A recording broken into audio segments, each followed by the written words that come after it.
Chempionat Azalining jonli reportajlari davom etadi. Qadrli futbol muxlislari, biz navbatdagi manzildamiz.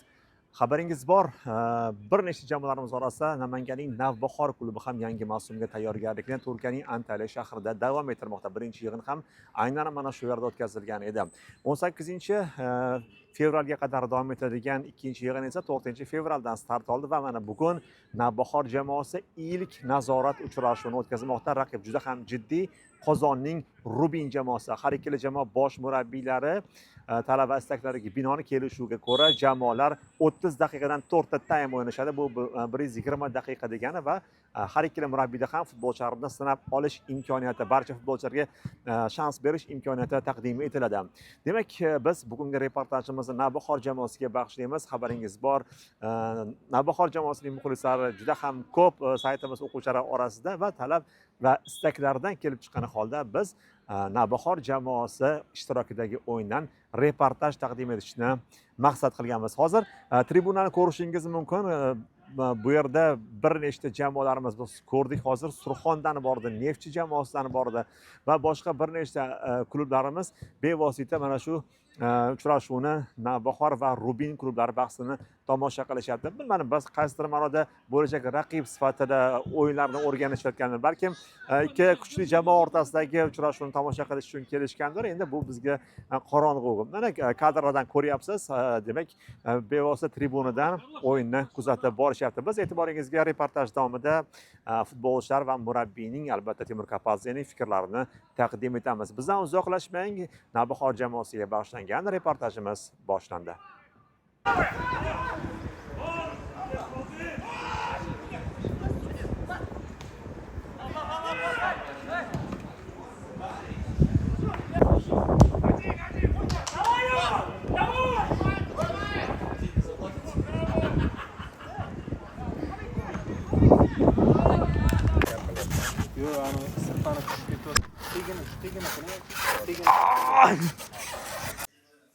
Qadrli muxlislar, birinchi ikkinchi bo'limda o'ynagan futbolchilar hozir vasiyatlarga kelishgan, muzga tushib, o'sha beldan pasini yonib ko'rsatdim, mana shu tribunani chiqardim. Mana futbolchilar vasitalar berdi, rus futbol tilida muz.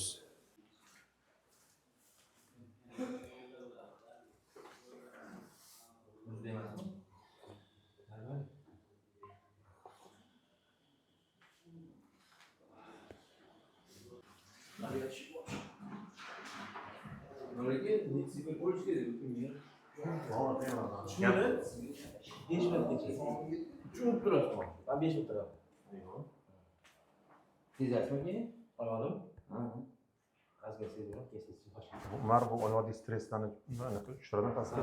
Shuning uchun nagruska olib, nagruska o'ynayapmiz-ku. Pastdan chiqishga odam tez yordam beradi. Hozir olamiz, keyin hozir ayyak hozir. Antalya kelgan odam och qolmaydi.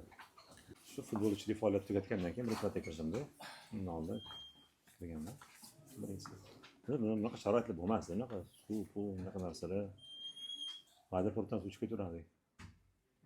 5 litrli baklashganmiz bitta hammaga.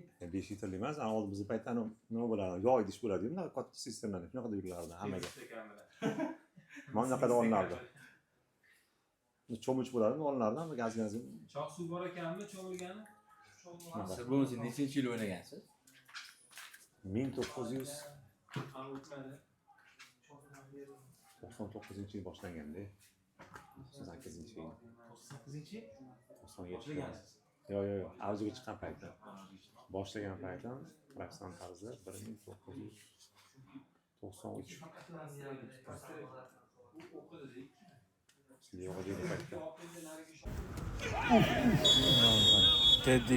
Martni qanaqa ko'rsam bo'ladi mana buni. Yomon kadrlar oldim bor-ku. Achitib qo'raman sen. Oy, achitmas. Olgan kadrlaringizmi mana? Voy, ana fokus yo'q. Ha, qaysini o'tkazadi? Mana bu yoqqa chapga o'ngga. Kadr. O, vali mana, vali bu yoqqa. Oy, seriyozdan kadr tushibdi. Ha, qarang mana. Turkiyadagi o'quv mashg'ulot yig'ini doirasidagi Navbahor hamda Qozonning Rubin jamoalari o'rtasidagi uchrashuv davom etmoqda. Hozir aynan mana shu soniyalarda Uchinchi bo'lim o'tkazilyapti. Biz aytib o'tdik, jamoa murabbiylari kelishgan holda 4 ta bo'lim 30 daqiqadan o'ynashni maqsad qilishgan. Hozir tanaffusdan foydalangan holda Quvondiq Ro'ziyevni suhbatga tortamiz. Quvondiq, avvalambor Navbahorga xush kelibsiz. O'tgan yili Neft jamoasi tarkibida chempion bo'lgan edingiz. Menimcha endi Navbahor tarkibida ham chempion bo'lish istagida Namanganga keldingiz. Avvalambor assalomu alaykum. Birinchi navbatda sizlarga rahmat aytmoqchiman. Mana shu yig'inimizni umuman O'zbekiston jamoalari yig'inini yoritib borayotganlaring uchun kattakon rahmat. Vaqtlaringni ayamasdan. Rahmat. Navbahor Bu so'zlarni eshitib biz uchun ham juda ham bir sharaf. Navbahor jamoasiga keladigan bo'lsak, jamoa oldiga yuqori maqsadlar qo'ygan, bir necha yillik reja asosida. Chunki asosan yoshlardan iborat bo'lgan jamoa yig'ilgan. Shu sababli Xudo xohlasa bu yil rejalarimiz, umuman planlarimiz juda katta. Inshaalloh Xudo xohlasa muxlislarimizni xursand qilish uchun bor kuchimizni beramiz. Umuman bu yerga kelishingizga asosiy sabab, asosiy omil nima bo'ldi? Mana masalan bir xil kimdir uchun ham keladi, masalan o'rta kimdir uchun gaplashadi. To'g'risini aytadigan bo'lsam, kutilmagan taklif bo'ldi. Neftchi jamoasi bilan shartnomam tugaganidan so'ng kutilmaganda Navbahor jamoasidan taklif kelib tushdi. To'g'risi o'ylab o'tirishimga ham hojat qolmadi, chunki jamoa bosh murabbiyni o'zingizlar juda yaxshi bilasizlar. Shu sababli Timur aka bilan qisqa muddatli suhbatdan so'ng taklifni o'ylamasdan qabul qildim. Katta reja, katta niyatlar bilan keldingiz. Albatta, yoshga qaramasdan futbolchi har doim o'sishni xohlaydi. Shu sababdan nima desam bo'ladi, hali men futbolga beradigan narsalarim bor deb o'ylayman. Shu sababli taklifni o'ylamasdan qabul qildim. Chunki o'zimda ham maydonda hali izlanadigan narsalarim ko'p. Jamoaga moslashish jarayoni, yangi muhitga moslashish jarayoni qanaqa ketyapti? Ochig'ini aytadigan bo'lsam, birinchi yig'inda shu terma jamoa yig'inidan so'ng yig'iniga borib qo'shildik. Shu sababli jamoa bilan birinchi yig'inda uncha chiqishib keta olmagandim. Endi qaysi ma'noda qisqa muddat bo'ldi. Hozirga kelib jamoa bilan, bolalar bilan tanishib, yaqindan tanishib, Xudoga shukr, kollektivimiz ajoyib tarzda hozirgi. Muhit juda ham chiroyli. Terma jamoaga borib keldim deb o'zingiz aytib o'tdingiz. Kanavara boshlaydi. Terma jamoa jahon chempionati o'yinlariga tayyorgarlik ko'ryapti. Juda ham bir muhim palla hozir. Qanaqa bir taassurot qoldirdi milliy terma jamoadan chaqiruv olish? Bu masalan har bir futbolchining orzusi-da. Albatta, milliy terma jamoa bu umuman boshqa mavzu. Buni ham ochig'ini aytaman, umuman kutganim yo'q taklifni. Shu mehnatimizni Kannavaro qadrlab chaqirgani uchun mingdan ming rahmat. Shu jamoa, terma jamoa libosini yana bir marta kiyganimdan juda ham xursandman. Terma jamoadagi muhit umuman a'lo darajada. Jahon chempionatiga tayyorgarlik ham juda ham chiroyli ketmoqda. Inshaalloh birinchi navbatda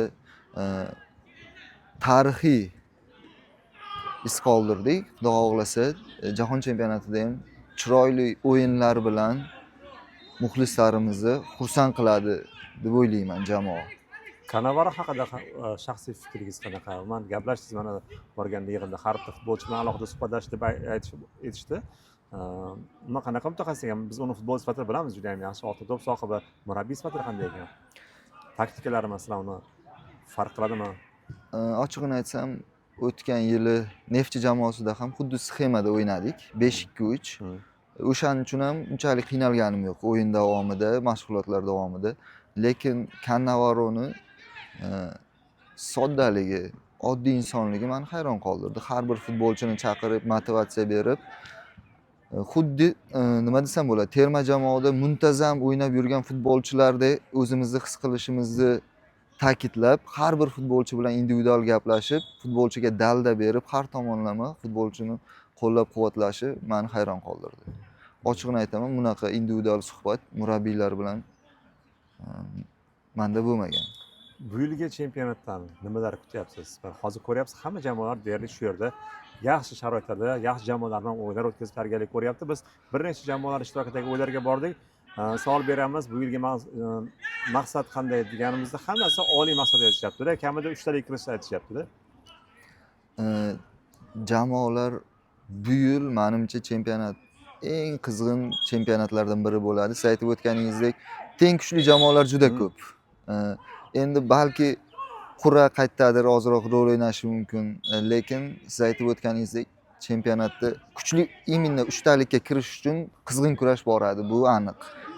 Aynan vodiy jamoalari ham menimcha chempionatda bu yilgi asosiy rolini o'ynab beradi, yondirish uchun. Shu fikrdaman. Navbahor muxlislariga fikringiz qanday, tilaklaringiz qanday? Vodiy muxlislari boshqa jamoa muxlislaridan farq qiladi, ancha talabchan. Ancha talabchan, Navbahor jamoasi juda ham talabchan muxlislari. Muxlislarni birinchi davrada ko'proq uy o'yinimiz Toshkentda bo'ladi. Shu sababli muxlislarni shunga qaramasdan Toshkentga kelib qo'llab-quvvatlashini so'rab qolaman. Biz ularni xursand qilish uchun borimizni beramiz, Xudo xohlasa. Yangi jamoa tuzilgan baribir. Qayerdadir bizda ham tushunishini, birgalikda ish olib borsak, Xudo xohlasa maqsadimizga erishamiz. Shu sababli biz bilan bo'lishini so'rab qolaman. Keluvchi uchun katta rahmat, omad tilab qolaman. Mavsumlar oralig'ida Navbahor jamoasiga kelib qo'shilgan yangi futbolchilardan biri Umarat Hamzoda. O'tgan mavsum Paxtakor jamoasi safida o'ynadingiz. Mana bu yil Navbahor jamoasi tarkibida. Nima uchun aynan Navbahor tanladingiz? Navbahor tanlaganim birinchi navbatda Timur aka Kapadze bilan ishlaganim. Oldin ishlaganim, keyin ularni falsafalari futbolga bo'lgan. Shu turtki bo'ldi ko'proq. Mana hozir jamoa ikkinchi o'quv mashg'ulot yig'inlarini o'tkazyapti, juda ham yaxshi sharoitlarda. Hozir mana shu ayni daqiqalarda so'nggi 4-bo'lim boshlandi Rubin jamoasiga qarshi. Endi Qozon jamoasiga ortiqcha ta'rif berish shart emas. Rossiyaning yetakchi grand jamoalaridan biri. Ortda qolgan o'sha 3ta bo'lim haqida qanaqa fikrdasiz? Yangi futbolchilar qay darajada qo'shilib ketishyapti jamoa o'yiniga, jamoa murabbiy tomonidan qo'yilayotgan falsafaga? Yaxshi qo'shilib ketyapmiz. Hozir biz endi ikki mahaldan turnovka qilayotganimizga nagruzka bilamiz. Shunga sal o'yin qiyin bo'lyapti. O'ynasa bo'ladi. Ham hech qanaqa komanda bilan, har qanaqa komanda bilan o'ynasa bo'ladi. Ko'rdinglar o'yinni, yaxshi o'tkazdik ikkita bo'limni. Endi hozir 3-4 bo'lim o'ynashyapti. Bolalar yaxshi. Xudoga shukr. Qur'a natijasiga ko'ra jamoa yana Dinamo bilan o'ynaydigan bo'ldi. Ketma-ket 3-mavsum adashmasam, Dinamo Navbahor qarama-qarshiligini ko'ramiz birinchi turda. O'tgan yili Dinamo jamoasi ancha yaxshi o'yin namoyish etdi. Umuman bu yilgi chempionatdan nimalarni kutyapsiz? Birinchi turli juftliklari ma'lum. Shundan kelib chiqib. Qanaqa o'yinlar, qanday natijalar, kutilmagan natijalar ko'rishimiz mumkinmi? Endi kutilmagan natija bo'lishi mumkin. Birinchi, ikkinchi turlar baribir hamma jamoa bir xil bo'ladi. Xudo xolasa biz maksimal darajada harakat qilamiz. Muxlislarimizni xursand qilishga. Bu yil juda ham mas'uliyatli yilki, O'zbekiston milliy terma jamoasi tarixda birinchi marta jahon chempionatida qatnashadi. Portugaliya, Kolumbiya va katta ehtimol bilan Afrikadan chiqadigan jamoa bizning 3-raqibimiz bo'ladi. Umuman guruh o'yinlar haqida. Portugaliya, Kolumbiya kuchli jamoalar, lekin baribir maydonga tushgandan keyin hamma teng bo'lib qoladi. Yaxshi jamoalar tushdi. Saviyali, harakat qilsak bo'ladi. Misol uchun o'ynab, o'zimizni ko'rsatib, yaxshi taassurot qoldirib, guruhdan bemalol chiqsak bo'ladi. Xudo xolasa Harakat qilinsa, yo Allohga qaysidir ma'noda yaxshidir Ronaldoga qarshi o'ynaganimiz. E'tibor ham kuchli bo'ladi har qanaqa baribir. Ko'pchilik baribir butun dunyo ko'radi o'sha Portugaliya bilan o'yinni. Biz ham tasodifan chiqmadik jahon chempionatiga. Xudo xolasa munosib harakat qilamiz deb o'ylayman. Navbahor jamoasi muxlislari bu yil jamoadan avvalgilarga qaraganda ko'proq narsa kutishadi, chunki baribir milliy terma jamoani jahon chempionatiga olib chiqqan murabbiy ishlayapti, yaxshi seleksiya ishlari bo'ldi. Muxlislarga nima degan bo'lardingiz? Shu muxlislarga Xudo xolasa qo'llab-quvvatlashini tilakdoshmiz. Endi biz borimizni harakat qilamiz, beramiz, Xudo xolasa ularni xursand qilishga. G'alaba va mag'lubiyat har doim yonma-yon yuradi. Muxlislardan biz iltimos qilgan bo'lardik. Har qanday holatda ham jamoani qo'llab-quvvatlab, uni g'alabalar sari yetaklashingizni so'rab qolgan bo'lardik. Jamoaning yarim himoyachisi, yangi futbolchilarimizdan biri Umar Adhamzoda edi. Omad tilab qolamiz. Rahmat sizlarga ham, charchamanglar. Temur aka, ikkinchi o'quv yig'in mashg'ulotlari boshlandi va bu yig'in doirasidagi birinchi o'rtoqlik nazorat o'yini. Birinchi o'yinda kuchli jamoaga qarshi Qozonning Rubin jamoasi ortiqcha ta'rif berib o'tirmaymiz va bugun har ikkala murabbiy tanloviga ko'ra to'rtta bo'lim o'ynaldi. 30 daqiqada uchrashuv haqida so'zlaymiz. Albatta tarbiyani ko'ryapmiz. Ikkinchi sborga keldik. Uchrashuvimiz chunki to'rtta yaxshi ishladik. Jismoniy holatimiz yana